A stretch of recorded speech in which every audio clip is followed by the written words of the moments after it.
Good morning everyone and welcome back to Craft Eccentricity, and following on from yesterday, today's tutorial are using those rather bold and scary patterns. So we're going to do 3 projects and I'm going to sort of like pause in between each one and show you what I'm doing. So the first one, scary and bold, we're going to use those 3 together, and to go with that I'm going to be using my Memory Deck Skinny Decks die, which is larger than a regular one.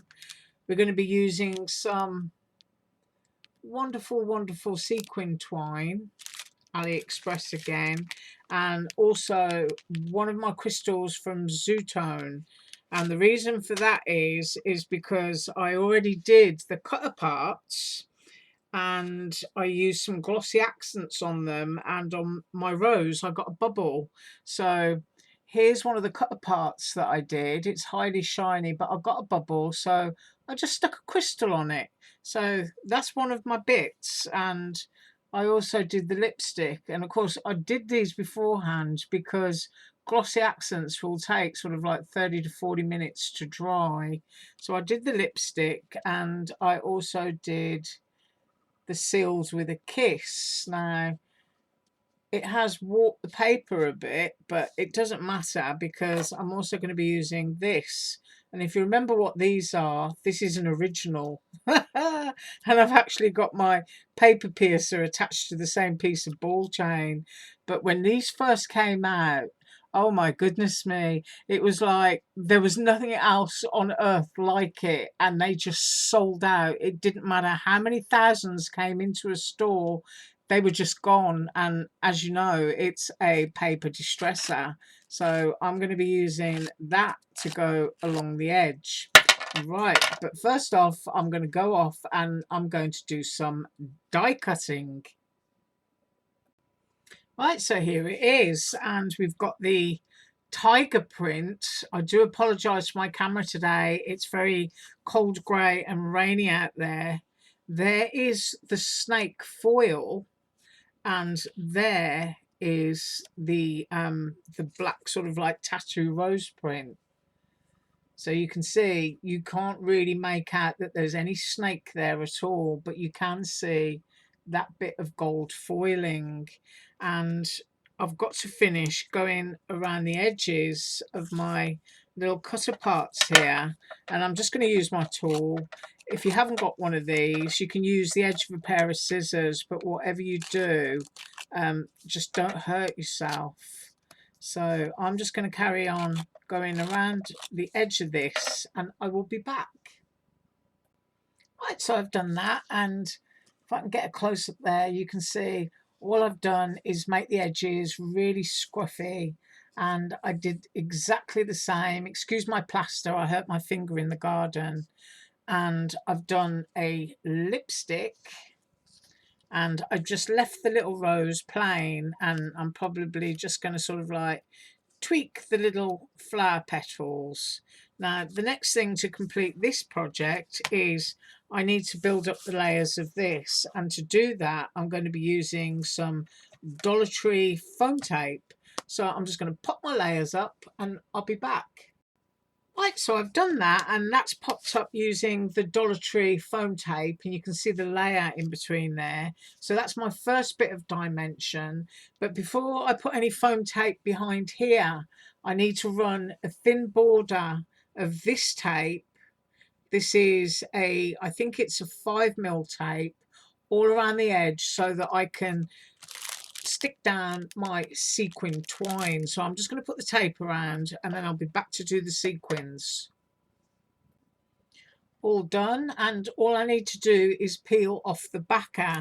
Now when you're using sequin twine and you're adhering it to tape, make sure, I hope you can see that, if I flip that over, that is the side where the string is most prominent, and that is the side of the sequins most prominent. You want string side down to the adhesive, because that of course is what holds all your sequins in place. And when you start off, you'll just need to take the little bit of extra cotton overhang they give you and just tuck it underneath, and that should sort it out for you. Right, I'll peel the backer off and let's get started. Get my fingernails in, of course. So me personally, adding the sequins and that tiny little crystal kind of lightens the mood of the paper. But as I was saying yesterday, you know, you get an awful lot of paper for $5, so why not? And then try and use it the best way that you can. Right, so I'm unraveling it here. I'm unraveling more than I need just so that I can manipulate it round, and then I can just wind it back on when I'm done. So I'm tucking my piece of string under because I don't really want that frayed bit hanging out completely. And I'm just going to start in a corner. So I'm going down on my tape area. I'm not necessarily pulling it taut. And then just take the point where you can manipulate it round the bends, because these have got nice curved chop corners, these dies. So you're better off utilising that for your benefit. So I can go into there and then I can spin around, and it's just quite literally following the curve. Just press it down onto your tape and it will stay there. Doesn't matter if you're not straight. Sometimes on things like this, a little bit of wibbliness and quirkiness is a lot better than absolute perfection, if you know what I mean. Right, now we're coming to the home run and I can see the sequin that I need. So this is the point where you cut it and you might get my other scissors, end up losing a couple of sequins because you need that extra little bit of string to tuck under. So chopping with my scissors. I've had these for years. I have got my little black snips, but because I was cutting foam pad with them, they get gunked up really, really quickly. So I'm just tucking my stringy bit underneath there. As soon as I can pull that down. This is, as I say, the most fiddly bit, but once you've got it, it's all right. If I turn it that way and I have a good look, because I don't want to lose the sequin off the end. Take that one away. Tuck that under. So it keeps popping up on me.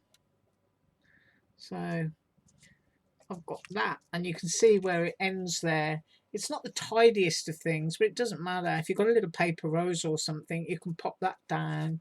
But just having the light today is not going to be good at all. But just having a little bit of bling on the edge adds another little bit of interest. Right, now I'm going to add some foam on here, and then I'm going to pop it onto here and I'll be back. Okay, so that's done, and there it is now layered up on top of there.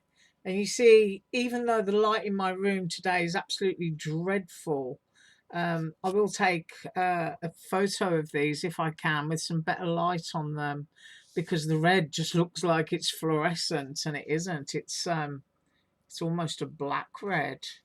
So anyway, done that, and now I've got my little bits to put on there, and I've decided my lipstick is going to go down quite flat, so I'm just going to put some adhesive tape onto the back of that. And if I can pull some off, I will do. So that's there.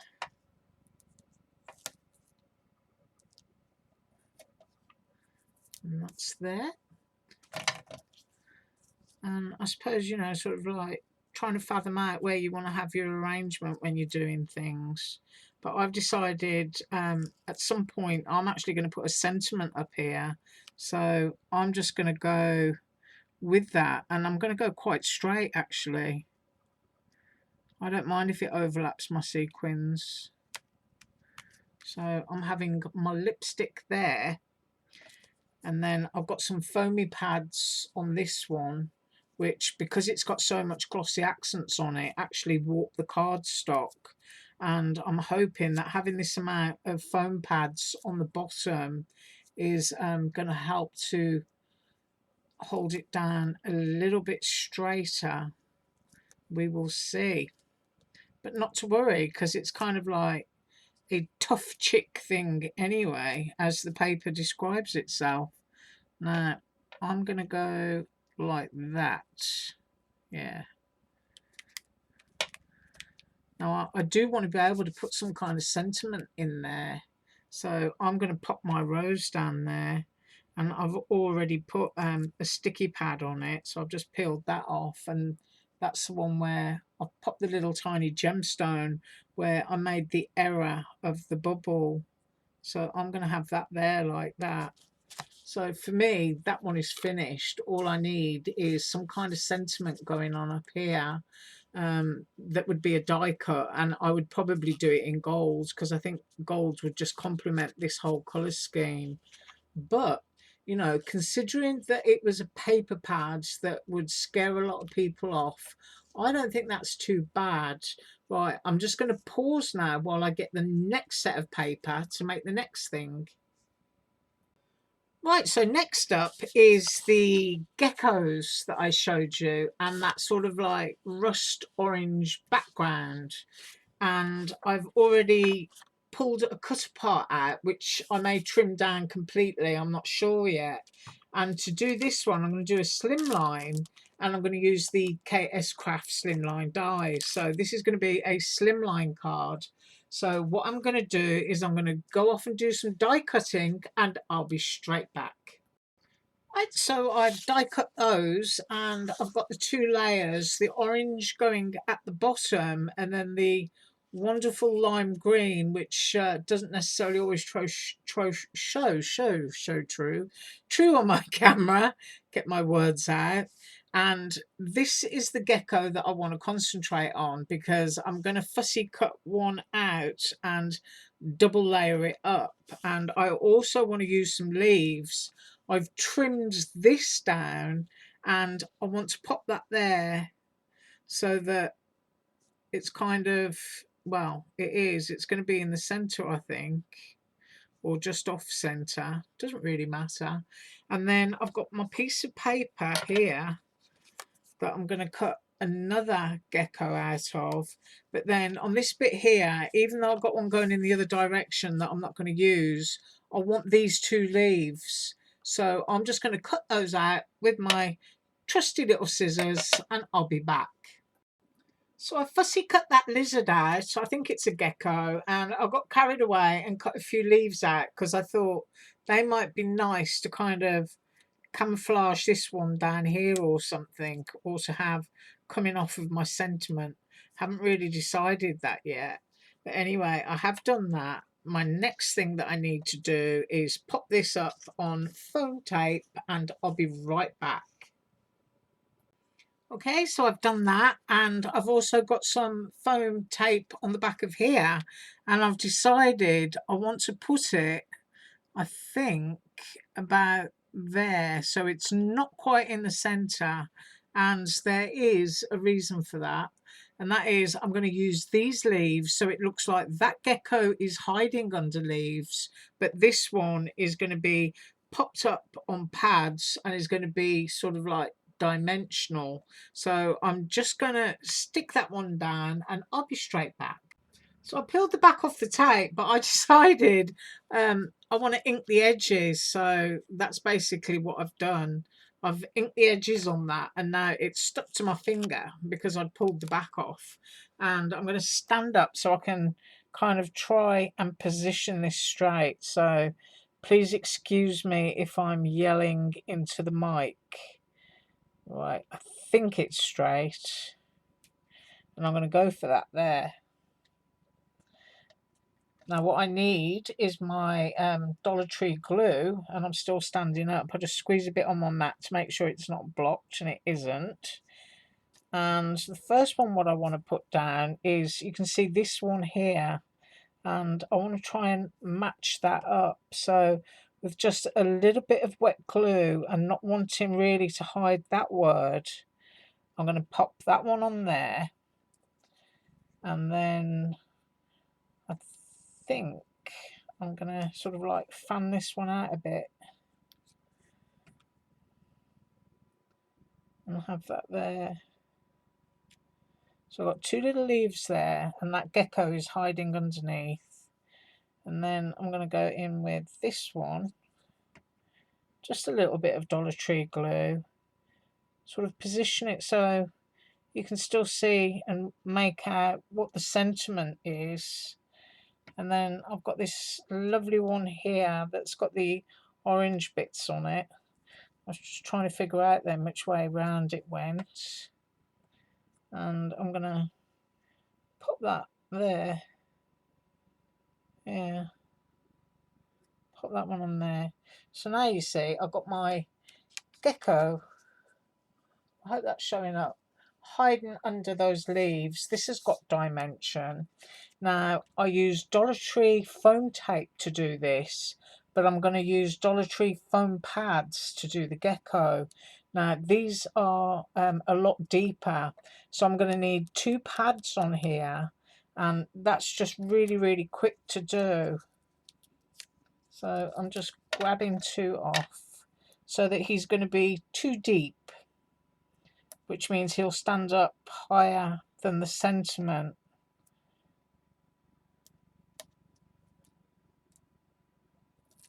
There we are. And now we need to find out his position.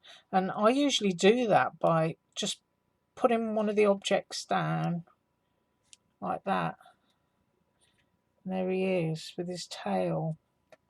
So I'm going to sit down again now and try and get as close to the camera as I can. So now you've got that 3D gecko lizard on there. You've got dimension with your sentiment, and you've also got your leaves hiding the gecko. So that's a really great fun sort of card for a teenager, or for anybody that's into tropical things. I know quite a few people who like lizards and snakes. I don't want to touch them either. But each to their own, eh?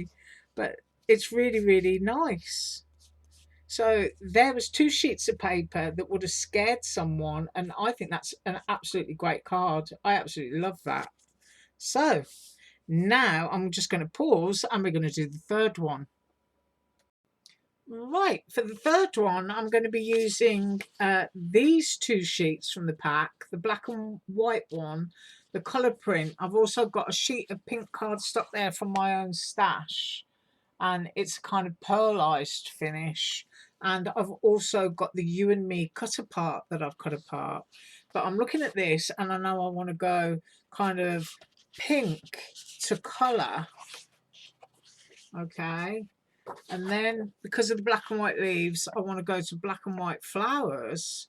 But then on top of here, I want to be able to put a couple of the roses off this sheet. So what I'm going to do is I'm going to die cut. I'm going to use the same slimline dies again, and I'm going to need to finagle it about to be able to cut similar roses out. So I'm going to die cut and I will be back. Right, so I cut my layers out and I decided I was just going to stick with the designs that I'd got. I just kind of thought that if I started using my own stash of cardstock, it would, you know, defeat the object of what I'm doing here today anyway.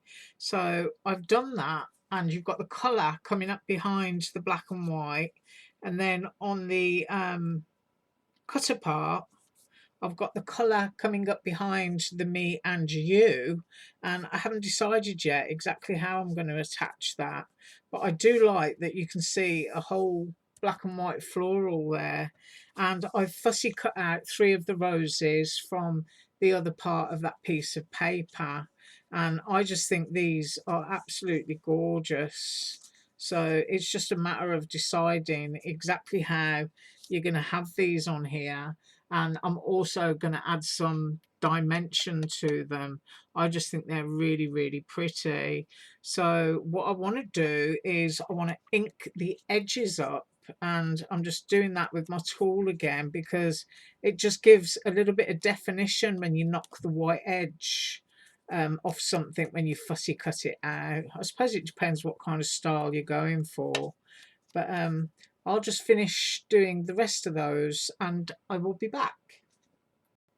Right, so I've got my foam tape on here, so my base has dimension, and I've got foam tape on here, and I've decided I'm going to have this off to the left hand side of the card. So I'm just going to spin this around and try and center it up, because you know what I'm like for getting things straight. I think that's it. I hope that's straight. I think it is. And then decide on the arrangement of your roses, because arranging flowers is always the best bit. And I think in that combination and about there, you've got the black and white one poking through. It's just about right. So dimension. Do I want dimension? Yeah, I do. I think in the pink and the reds, the peach one, or one that might look orange on camera, is going to go flat. So I'm just going to squeeze out some of my Dollar Tree glue. Do you know the sky is almost black here?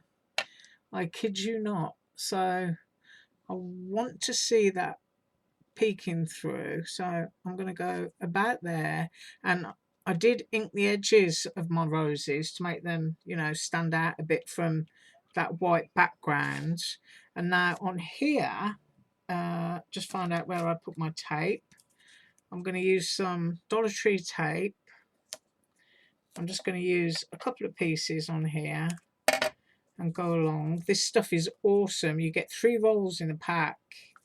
And if you've ever been to Michael's or anywhere like that where they're charging you like $4 for a little roll, you're certainly going to appreciate Dollar Tree. Right, so this is my lovely pink one, and I'm pretty sure I'm going to have it that way around. So I'm just going to peel the backs off here and give it a good look again, just to make sure that it's the way that I feel it should be. It's like you can spin things around forever. I don't know. Yeah, about there. I'll just go for it. Right, which means because I've got 1 dimension there, it means I've got to go 2 dimensions here. So I'm going to do 2 bits of tape on here and quickly pause. So there we have a double thickness of tape there. I put down 2 pieces and then 1 there, because I'm never sure about how something's going to sort of like go up against something else. So I always try to leave a little bit of space for movement. And as I'm always saying, as long as you haven't pushed it down, you can still move it around. I'm going to go right there. Right, move some of my bits out of the way and do a close-up on that one. As I say, it's like filming at night time here at the moment, and I will try to get a better picture for you. But I just think that's absolutely striking. So, you know, once again, I will show you what we've done today. We've got the gecko. Do another little close-up of him. You could put glitter on the stripes if you wanted to, just to add a little bit of fun onto that. Great card for a teenager. And then, of course, the skinny decks, which has got all of those elements on there that are super, super shiny. And I'm going to find some kind of gold sentiment to go there to make it look that extra bit of diva. But I really, really love that. Really love it. See all that lovely shiny gloss. Right, so what else did I use? Oh yeah, well, I used the Skinny Dex die. I used the KS Craft Skinny Basic Stitch dies. I used some sequin twine. I used a little bit of bling, and I've just pulled the lid off it. But my Dollar Tree glue and my very, very old paper strimmer. I'll just take that back in a minute and hang it straight back on its pot where it's been for a couple of years. But as I say, it was really funny when they first launched those because everybody just flew out to get them. I mean, they were just sold out all over the place. You couldn't get them. Everybody just wanted to distress and destroy everything. Yes, those were the days, eh? Right, so I was supposed to have done the Valentine's snow globe on Monday, and because I got my haul and I got all carried away and I started digressing all over the place, we came to what I've just done today, which means I'm going to be up with a Valentine's snow globe tomorrow, and I'm going to use an MXR Valentine die and some of my lovely new paper to do that with. Thank you very much for watching my tutorial today. It's absolutely awesome that you watch my channel at all, because I know I whiffle and witter on quite a bit sometimes, or I don't witter at all. But have an absolutely awesome day, and as usual, all links below. Bye.